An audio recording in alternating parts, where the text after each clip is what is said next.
I'm Danni. I live in Manchester. My partner and I have been together on and off for about 2 years. I'd say it's quite a high energy relationship. In the beginning it was fun and exciting and he kind of swept me off my feet. He's a real charmer, but it's taken its toll. It's pressurised. He was always on his phone, a lot. Like we'd be sitting watching TV and he'd be on his phone. We'd be at the restaurant and he'd be on his phone. The more it happened, the more I noticed that he was on the gambling websites. And at first I wouldn't say anything because actually it's not really my place to say. It's not my money. And then I thought I could help him. I realised now that's not the case. I should have looked after myself first. I still sometimes have to remember to do that. He always asked to borrow money. In fact, on our second date, he said, would I mind paying? Which is fine, but I think that should have been my first warning sign.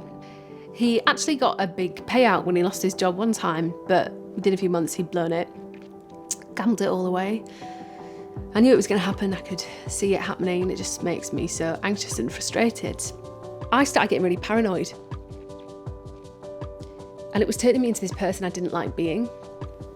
Sometimes I'd think, well, have I caused this? I hadn't really thought about how it was affecting me or my relationship with my friends and family. I just wanted to help him. It wasn't until I started having some counselling sessions myself for what I thought was a separate problem that I ended up talking about his gambling a lot. Well, most of the time, really. So, I guess a year ago, I probably wasn't ready to talk about it. And at that time, I didn't realise that there were things like the National Gambling Helpline and that the services they can put you in touch with were for me, to support me and not just gamblers.